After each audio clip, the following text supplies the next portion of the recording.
여호와는 내게 복을 주시고라는 제목으로 민수기 6장 22절에서 27절까지 말씀을 본문으로 하나님 말씀을 살펴보도록 하겠습니다. 22절에서 27절까지 말씀을 교대로 읽고 마지막 구절은 우리가 같이 읽도록 하겠습니다. 여호와께서 모세에게 말씀하여 이르시되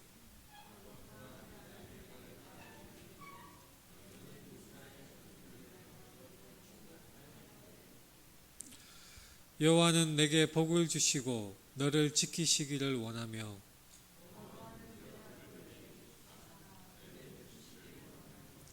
여호와는 그 얼굴을 내게로 향하여 드사 평강 주시기를 원하노라 할지니라 하라. 같이 읽겠습니다.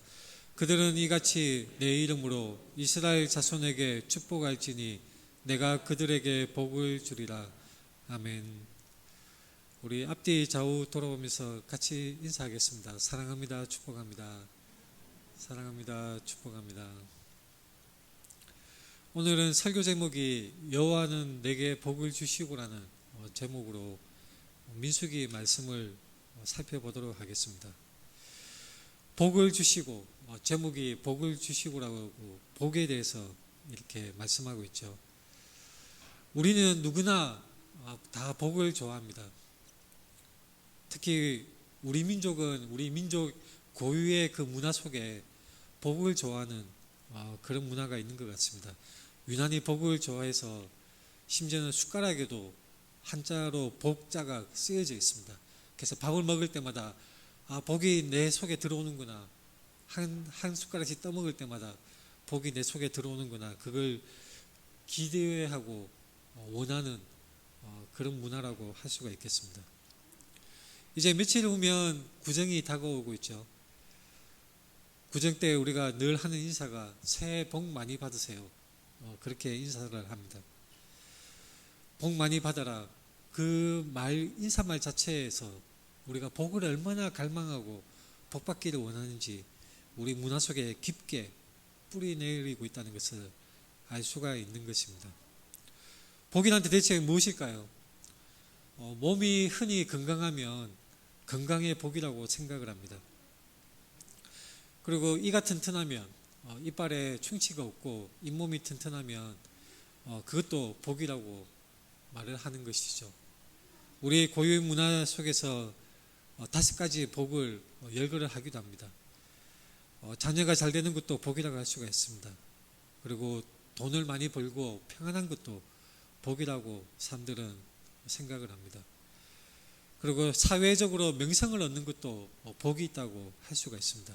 때로는 권력을 쥐고 아주 존귀한 자리에 오르는 것도 복이 있는 사람이라고 사람들은 생각을 하곤 하는 것입니다. 요즘은 이웃을 잘 만나는 것도 복이라고 말들을 하곤 합니다. 특히 아파트에서 아래층 위층 간에 층간소음으로 다투고 심지어는 칼을 들고 칼부림까지 일어나서 살해하는 그런 끔찍한 비극까지 일어나는 것이 요즘 세태입니다.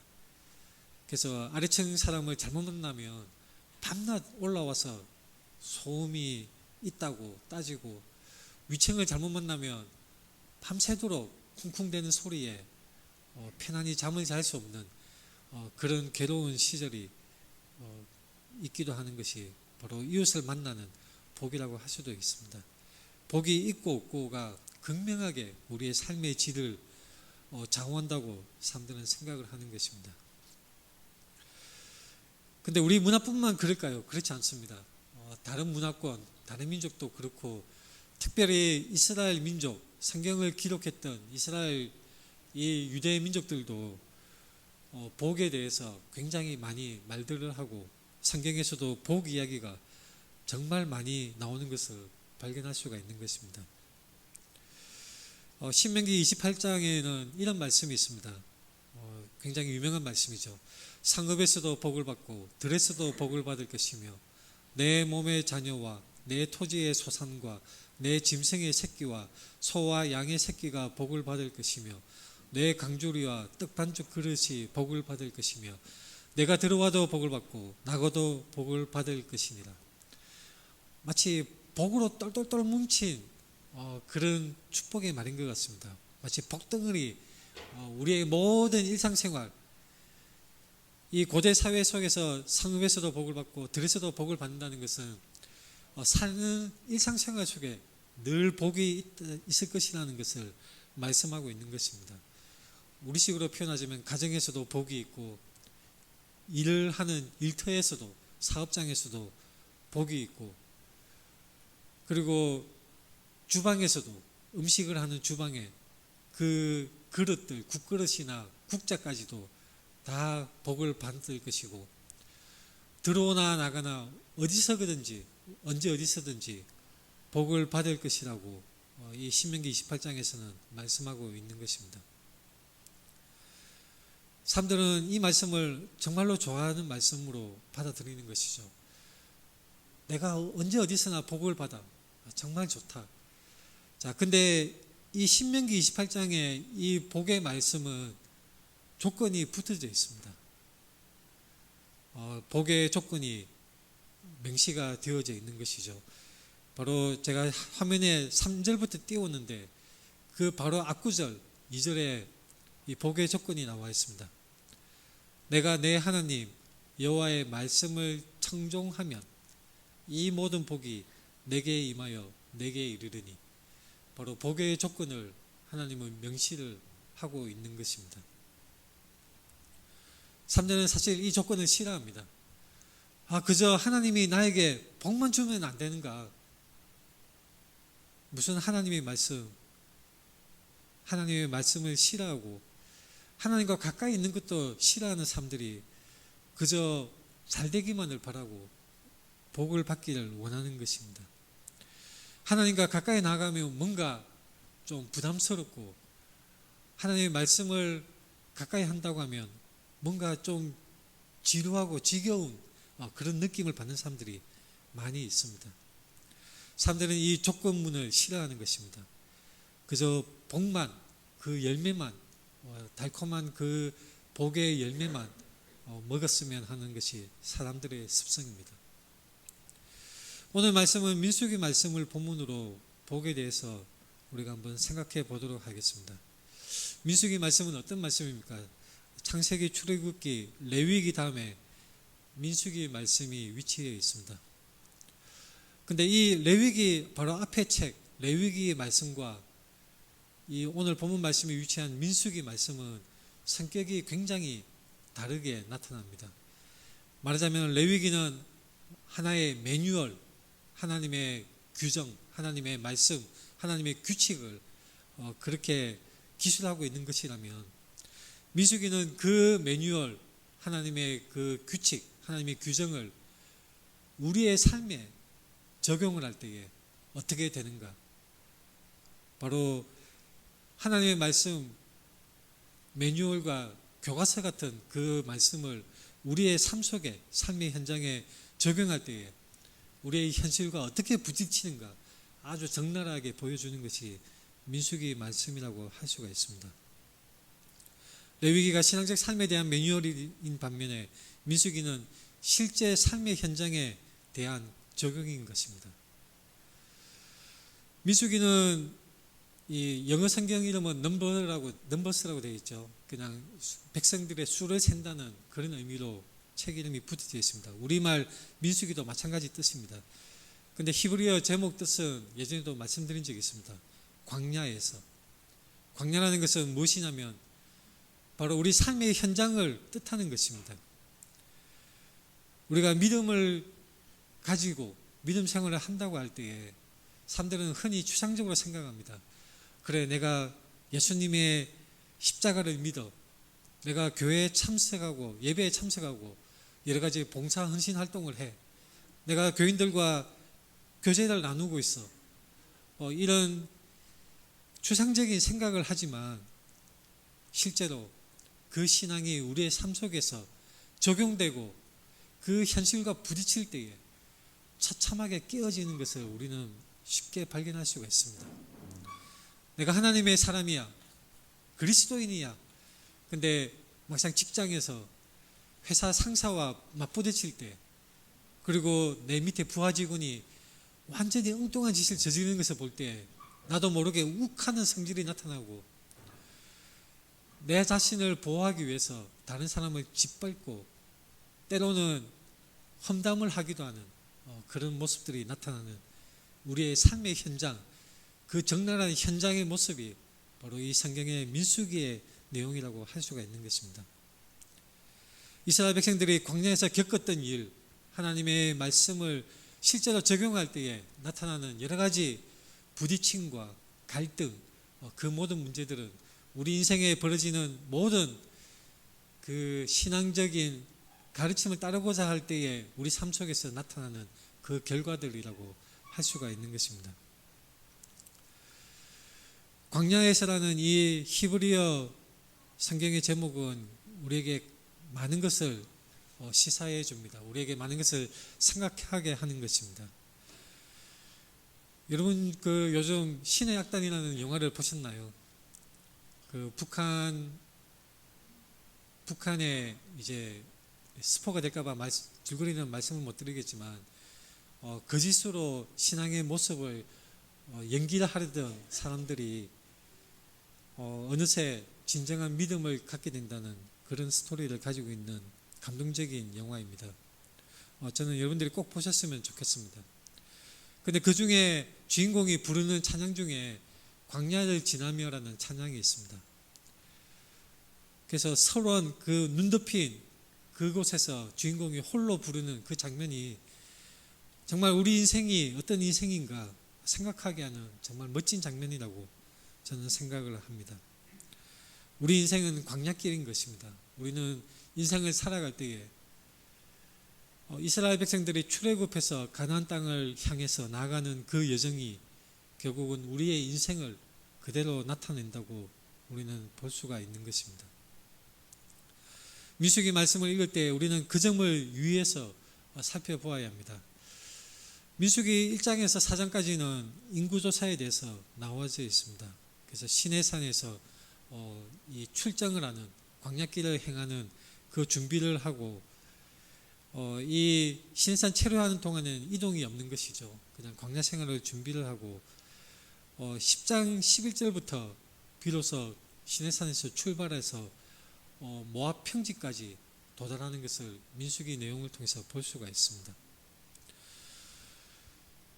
인생을 살아가다가 우리가 신앙의 여정을 걸으면서 인생길을 걸으면서 살다가 우리는 죽게 되는 것이죠. 모세도 가나안 땅에 들어갔습니까? 그렇지 않습니다. 모세는 광야길을 행하다가 결국 모압 평지에서 어딘지 알 수가 없는 어느 곳에서 그의 수명을 다하고 죽게 되는 것을 볼 수가 있습니다. 우리가 모세의 오경을 읽을 때에 주의할 점이 가나안 땅에 들어가지 못하고 광야에서 죽게 되면 구원을 못 받았는가 그렇게 생각해 버리면 안 됩니다.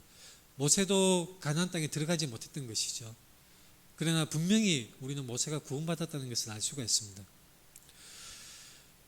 우리가 인생길에서 살아갈 때에 여러 가지 일을 만나고 때로는 넘어지고 때로는 힘든 상황 가운데 시험에 들기도 합니다. 민수기를 비롯해서 이 모세오경에 나타난 이스라엘 백성들의 모습은 인생길을 걸어가면서 우리가 신앙적인 부딪힘과 갈등 속에 때로는 넘어지고 시험 들고 미혹되는 그런 모습이 고스란히 나타나 있는 것입니다. 그러나 우리는 알고 있습니다. 우리의 이 광야길의 여정의 끝은 우리의 그 능력에 달린 것이 아니라 하나님께서 붙드시고 이끌어 가신다는 것을 우리는 모세오경의 이야기를 통해서 발견해야 하는 것입니다. 민수기는 이러한 삶의 적용 문제, 신앙이 어떻게 해서 신앙의 지침이 실제 삶에 적용될 때에 어떻게 나타나는가, 그 결과가 어떻게 나타나는가 처참하게 박살이 나는 것이죠. 사실 어쩌면 우리의 인생도 우리 능력으로는 바로 우리 신앙이 그렇게 깨어지고 실패할 수밖에 없을 것 같습니다. 그러나 끝까지 우리가 마침내 승리하도록 하는 것은 끝까지 우리 인생의 경로를 완주하고 성공하게 하는 것은 바로 하나님의 능력이시고 하나님의 은혜인 것입니다. 본문 말씀에 여호와께서 모세에게 말씀하여 이르시되 아론과 그의 아들들에게 말하여 이르기를. 자, 이 부분에서 좀 이상하게 생각되는 부분이 있죠. 하나님께서 아론에게 직접 말씀하셔도 되는데 굳이 모세에게 말씀을 주시고 그 모세의 입을 통해서 아론과 그 아들들에게 이 내용을 전달받게 하시는 것입니다.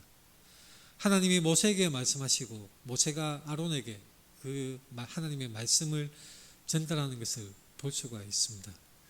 왜 이렇게 하실까요? 왜 번거롭게 아론에게 직접 말씀하시지 모세를 통해서 말씀을 하실까요?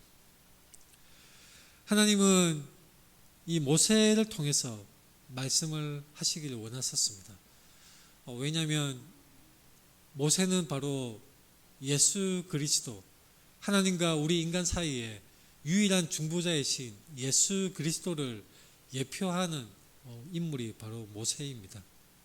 하나님과 직접 대면해서 말씀을 나누시는 분이 이 모세가 예수 그리스도를 증거하고 나타내기 위해서 하나님은 이 모세와 대면해서 말씀하셨고 모세의 입을 통해서 그 하나님의 말씀을 전달하셨다고 우리는 볼 수가 있는 것입니다.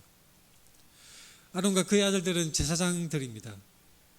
근데 하나님께 나아가서 백성을 대신하는 중보자, 유일하신 우리의 중보자 예수 그리스도를 상징하는, 예표하는 바로 모세가 그 예수님과 같은 역할을 맡아서 이 이스라엘 백성과 하나님 사이에서 하나님의 말씀을 전달하는 그런 역할을 하는 것을 볼 수가 있습니다. 또한 아론은 이 우상숭배에 빠졌던 크나큰 잘못을 저지른 그런 실패한 경험이 있습니다. 아론을 하나님께서는 버리지는 않으셨지만 그의 역할에 하나님께서 제한을 두시는 것을 또 다른 측면으로는 생각해 볼 수가 있는 것입니다. 하나님께서는 이 축복의 말씀을 모세를 통해서 아론과 그의 아들들에게 전달하게 하여 주십니다. 그 말씀이 바로 오늘 본문 내용으로 나와져 있습니다. 여호와는 내게 복을 주시고 너를 지키시기를 원하며, 하나님이 원하시는 것이 이것입니다. 너에게 복을 주시고 너를 지키시기를 원하신다. 근데 어떻게 하느냐? 하나님은 그의 얼굴을 내게 비추사 은혜 베푸시기를 원하신다는 것입니다. 하나님의 얼굴을 우리에게 비추어 주시기를 원하십니다. 우리는 태양을 생각할 수가 있습니다. 모든 식물들은 태양빛을 통해서 이 성장하고 살아갈 수가 있습니다. 태양빛을 받아야만 모든 식물이 살아갈 수가 있는 것입니다. 우리 모든 사람들, 모든 피조물들은 바로 하나님의 은혜로 살아갈 수가 있습니다. 우리 모든 사람들은 생명의 근원이신 하나님으로부터 은혜를 받아야 살 수가 있는 것입니다.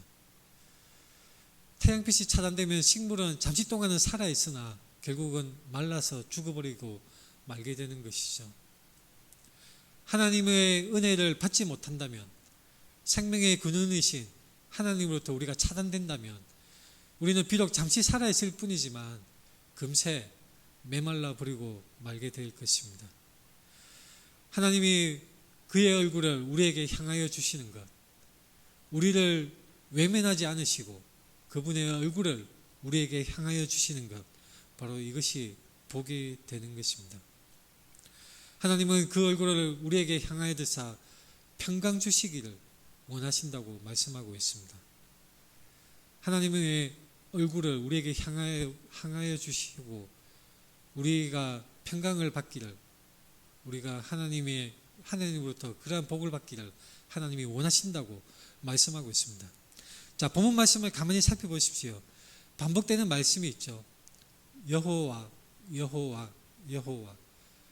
그리고 상대는 너 계속 반복되어서 말씀되고 있는 것입니다. 여기서 우리는 큰 차이를 발견할 수가 있습니다. 성경에서 말씀하는 복과 우리가 생각하고 기대하는 복, 큰 차이가 있습니다. 우리가 기대하는 복은 무엇입니까? 초두에서 말씀드렸던 건강, 튼튼한 이빨, 오랜 수명, 명예, 돈, 여러 가지 삶의 질을 좋게 하고 행복감을 누리게 하는 여러 가지 물질적으로 부한 그런 상태, 그러한 것들을 우리 인간들이 기대하는 그러한 복으로 우리가 생각할 수 있습니다. 그런데 성경에서 말씀하는 복은 포인트가 다른 것이죠. 성경에서 말씀하는 복은 물론 건강과 평안과 여러 가지 물질적인 부유함도 그 속에 다 포함되어 있습니다. 신명기에서 복의 목록들을 제시하실 때에 병에 걸리지 않고 여러 가지 물질적으로도 부하게 되는 것을 분명히 말씀하고 있습니다. 그러나 그것은 그러한 복의 여러 가지 나타나는 결과일 뿐이고 참된 복의, 성경에서 말씀하는 복의 진정한 핵심은 무엇입니까? 바로 하나님과 우리라는 것입니다. 하나님과 우리. 그것을 떠나서는 이 성경이 말씀하는 복을 이해할 수가 없습니다. 그래서 우리가 기대하는 복은 뭔가 물질적이고 뭔가 대상이 정해져 있죠. 돈, 명예, 행복, 건강, 여러 가지 우리의 삶에 그 안락하게 누리게 하는 그런 것들을 사람들은 우리가 기대하는 그런 복입니다. 그러나 성경에서 하나님이 말씀하는 복은 하나님과 하나님과 우리 사이에 이 관계적인 측면을 하나님은 말씀하고 있는 것입니다.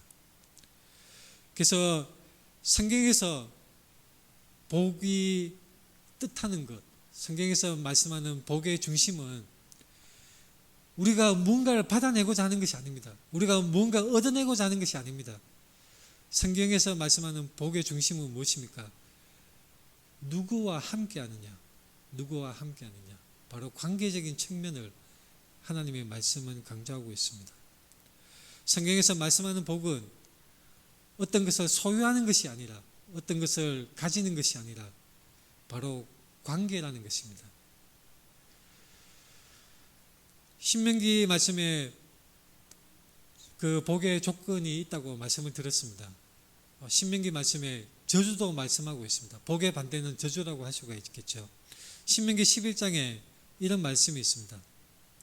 내가 오늘 복과 저주를 너희 앞에 두나니 내가 만일 내가 오늘 너희에게 명하는 너희의 하나님 여호와의 명령을 들으면 복이 될 것이요 너희가 만일 내가 오늘 너희에게 명령하는 도에서 돌이켜 떠나 너희의 하나님 여호와의 명령을 듣지 아니하고 본래 알지 못하던 다른 신들을 따르면 저주를 받으리라. 저주를 받으리라. 정말 무서운 말씀입니다. 복의 반대말은 저주라고 할 수가 있습니다. 복과 저주 반대되는 상반되는 그런 개념이죠. 근데 우리가 이 말을 복과 저주를 어떤 오브젝트, 어떤 물질적으로 생각을 하면 안 됩니다. 이것은 마치 운동선수가 상을 받듯이 상금을 받듯이 그런 것이 아니라 하나님이 말씀하는 신명기에 말씀하는 이 복과 저주의 개념은 바로 하나님과의 관계 상태를 드러내는 그런 표현인 것입니다. 복과 저주는 관계의 방향을 보여줍니다. 성경에서 말씀하는 복과 저주는 착하면 상 주고 나쁘면 벌 준다. 단순히 그런 것이 아닙니다. 하나님의 말씀을 청종하고 하나님과의 좋은 관계를 갖느냐 아니면 하나님과 등을 돌리고 하나님을 원수로 대하고 하나님을 멀리하고 하나님이 주시는 모든 좋은 것들을 다 거부하는 것이냐. 바로 그것이 성경에서 말씀하는 복과 저주인 것입니다. 복은 바로 하나님을 향해서 열려있는 삶입니다. 복이 있는 삶이란 하나님과 함께하는 삶이고 하나님과 좋은 관계인 삶이 바로 복이 있는 삶입니다. 저주가 있는 삶, 저주받은 삶은 하나님으로부터 등 돌린 삶인 것입니다. 야곱의 형 에서가 그도 또한 큰 부자가 되었죠. 그러나 그의 삶이 복된 삶입니까? 성경적으로 봤을 때 에서의 삶은 결코 복된 삶이 아닙니다.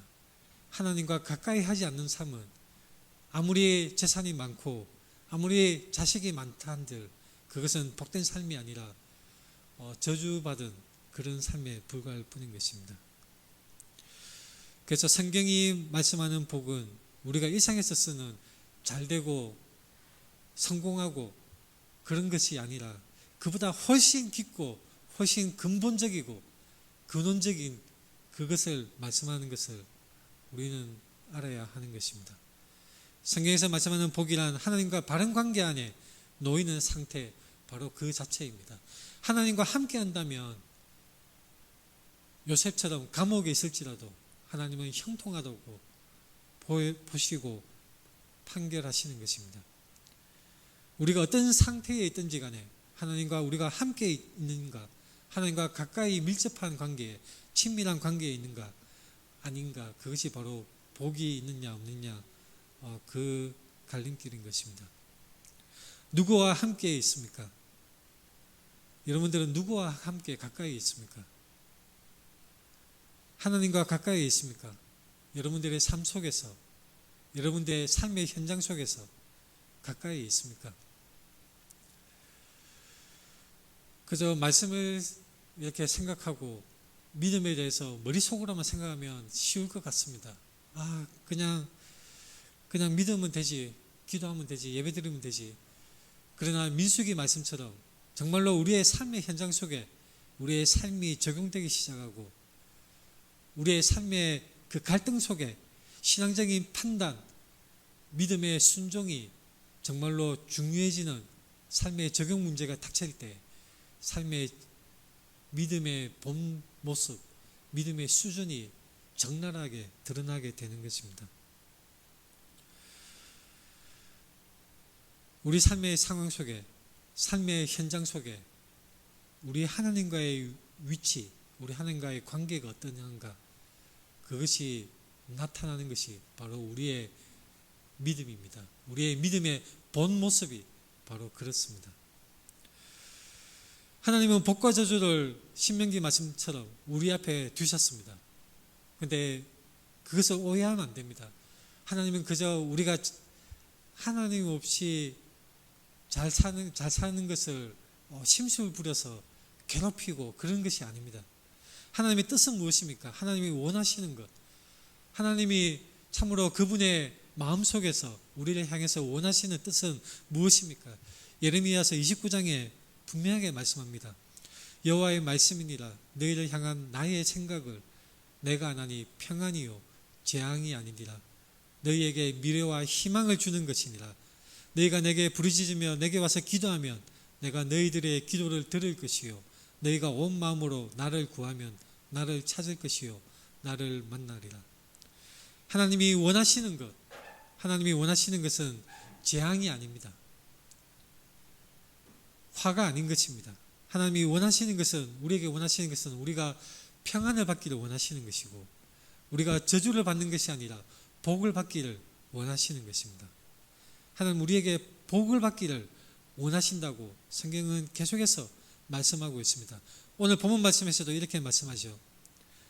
여호와는 내게 복을 주시고 너를 지키시기를 원하며 여호와는 그의 얼굴을 내게 비추사 은혜 베푸시기를 원하며 여호와는 그 얼굴을 내게로 향하여 드사 평강 주시기를 원하노라. 하나님이 원하시는 것은 우리에게 복을 주시고 평강을 주시기를 원하시는 것입니다. 하나님이 우리에게 원하시는 것이 바로 이것입니다. 그러면 왜 사람들은 저주를 받습니까? 왜 하나님의 말씀을 떠났을 때 저주를 받습니까? 그것은 그 결과가 너무나 자연스러운 결과입니다. 마치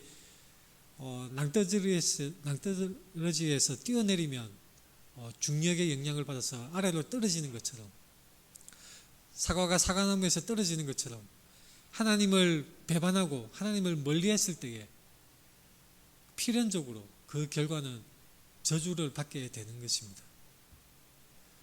하나님은 우리가 그렇게 되기를 원하지 않으십니다. 여러분들이 복을 받기를 원하시는 것입니다. 하나님은 관계를 회복시키기를 원하시고 하나님과 우리 사이에 친밀한 관계, 사랑하는 관계, 밀접한 관계가 되기를 원하시는 것입니다. 모든 인류는 다 저주 아래에 있습니다. 아담의 타락으로 인해서 모든 인류는 다 사망으로 치달으며 다 그 자연스러운 당연한 결과인 지옥으로 달려가고 있는 것입니다. 이 저주를 헤어나올 길이 인간에게는 전혀 없습니다. 아무런 능력이 없습니다. 아무리 문화가 발달하고 아무리 제도적으로 보완하고 국가 권력으로 국가 체제로 선함을 도모하고 착한 일을 도모한다 할지라도 이 죄의 결과인 사망을 벗어날 수가 없는 것입니다. 죄의 결과인 저주를 도저히 헤어나올 수가 없는 것입니다. 저주를 해결할 길이 없습니다. 저주를 벗어날 방법이 없는 것입니다. 그러나 반전이 있습니다. 십자가의 반전입니다. 저주를 복으로 바꾸는 반전입니다. 십자가의 은혜, 예수 그리스도의 이 십자가 은혜는 바로 바꾸는 것, 교환을 하는 것입니다.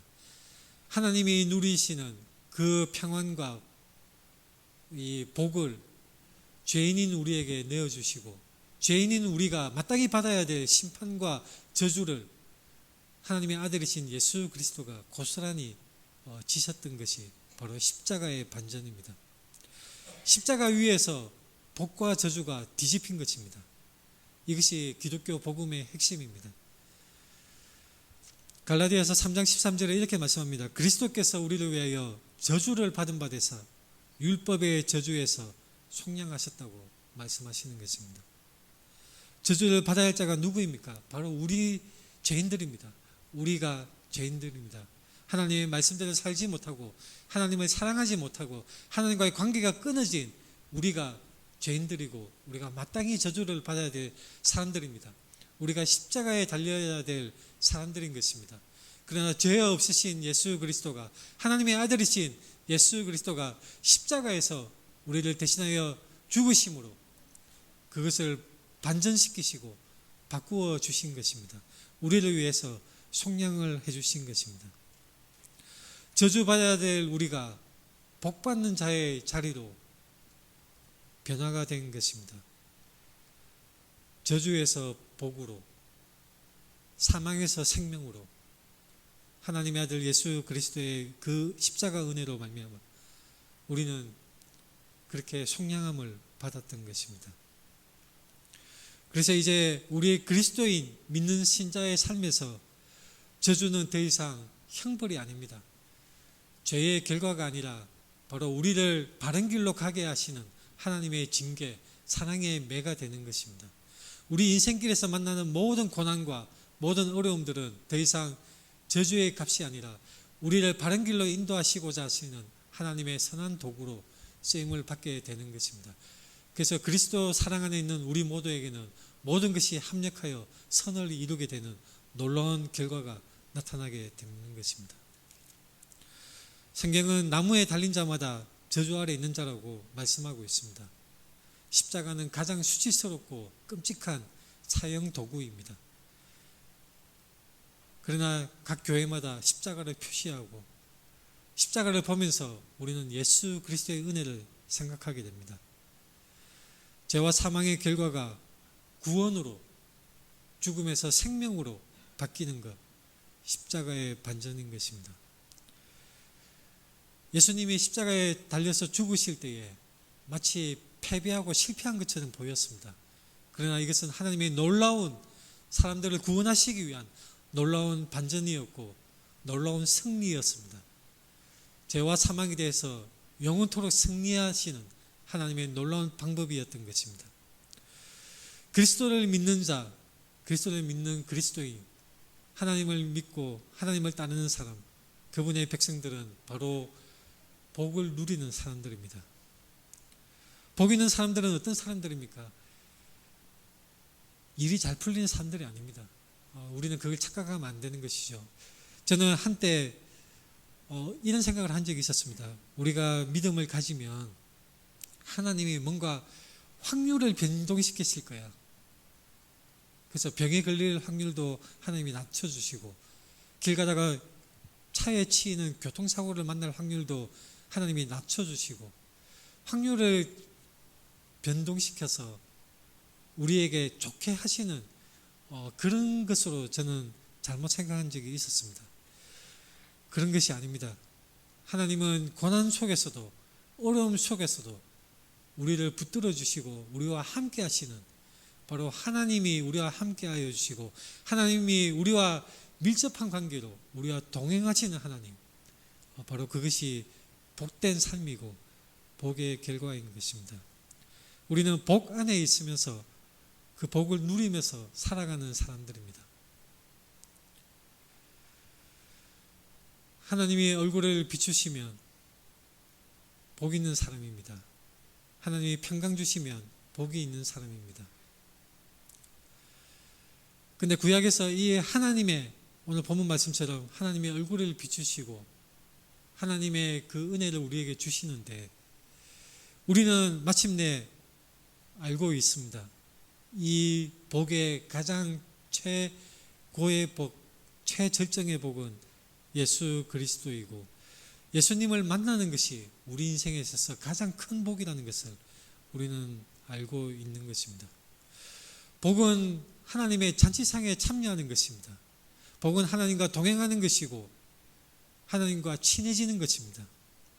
이것은 단순히 행운이 아니라 로또 맞을 확률이 높아지는 것이 아니라, 교통사고 만날 확률을 낮추는 것이 아니라, 하나님과 함께하고 하나님의 잔치상, 하나님의 파티에 참여하는 것이고 하나님과 즐기는 것입니다.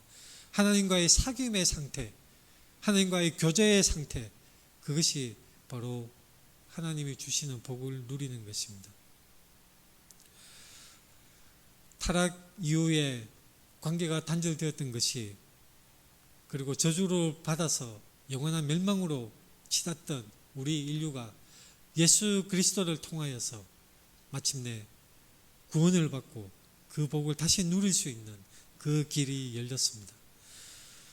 요한복음 17장에서 예수님이 이렇게 말씀합니다. 영생은 곧 유일하신 참 하나님과 그가 보내신 자 예수 그리스도를 아는 것, 그리스도를 알고 그분과 교제하는 것이 바로 복의 절정인 것입니다. 이것이 영생이고, 그리스도와 함께 있을 때만 비로소 살아가는 것이 의미가 있게 되는 것입니다. 살아있는 시간의 길이 그저 영원하게 이 몸 속에서 삶을 이어가는 것 자체가 의미가 있는 것이 아닙니다.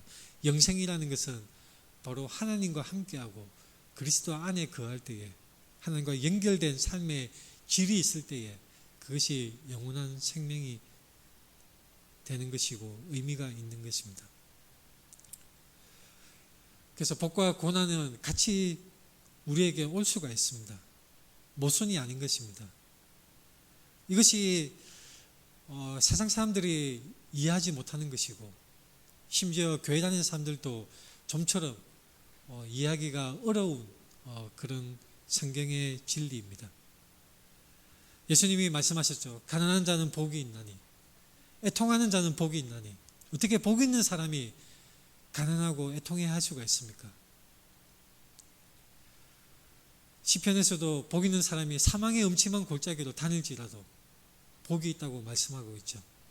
어떻게 복이 있는데 사망의 음침한 골짜기로 갈 수가 있습니까? 어떻게 복이 있는데 사도 바울처럼 매맞고 감옥에 갇힐 수가 있습니까? 어떻게 복이 있는데 핍박받고 매맞고 재산을 뺏기고, 그리고 신의 악단 그 영화의 내용처럼 심지어 총살을 당하기도 할 수가 있겠습니까? 성경에서 말씀하는 복은 고난이 없다는 것이 아닙니다. 고난 속에서도 하나님이 함께 하신다는 것, 그것이 바로 진정한 복이고, 이 복을 누릴 때에 우리가 처하는 복은, 우리가 당하는 이 복은, 우리가 만나는 고난에 대해서도 그것을 능히 이길 수 있도록 하나님께서 은혜를 주시는 것입니다. 하나님께서 회복시켜 주시고 변화시켜 주십니다. 그래서 우리가 이 하나님의 복을 누릴 때에 어떠한 고난 속에서도 인내할 수가 있는 것입니다. 지금까지 복에 대해서 쭉 우리가 살펴보았습니다. 제가 말씀을 맺고자 하는데 이 복의 가장 궁극적인 복은 무엇입니까? 우리 주 예수 그리스도 자체가 복입니다. 더 이상 추상적인 그런 복이 아니라 실질적인 우리의 삶 속에서 가장 중요한 가장 큰 복, 예수 그리스도입니다. 하나님이 그리스도 안에서 하늘에 속한 모든 신령한 복을 우리에게 주셨던 것입니다. 그리스도 안에서 우리는 이 복을 누릴 수 있습니다. 만약에 그리스도가 없다면 복이 없는 것입니다. 그래서 초대교회, 복음이 전파될 때 초대교회 신자들은 그 극심한 박해 속에서도 자신들을 복 있는 사람이라고 생각을 하고 그 박해를 담대하게 받아들이고 인내하였던 것입니다. 우리가 어떻게 복을 누릴 수 있습니까? 예수 그리스도를 만나야 합니다. 그리고 그 속에 거해야 합니다. 고린도서 4장 6절 말씀에 이 말씀이 있습니다. 어두운 데에 빛이 비치라 말씀하셨던 그 하나님께서 예수 그리스도의 얼굴에 있는 하나님의 영광을 아는 빛을 우리 마음에 비추셨느니라. 바로 하나님께서 우리에게 진리를 알게 하시고 예수 그리스도를 믿게 하시고 우리를 그 속에서 인도하여 주시는 것입니다. 그래서 우리는 복이 있습니다. 우리는 복받은 사람들입니다. 이 복, 하나님이 주신 이 복은 그 누구도 빼앗아갈 수가 없습니다. 왜냐하면 하나님의 창조주 하나님의 그 권능의 손으로 우리를 끝까지 지켜주시고 인도해 주실 것이기 때문입니다. 같이 기도하겠습니다.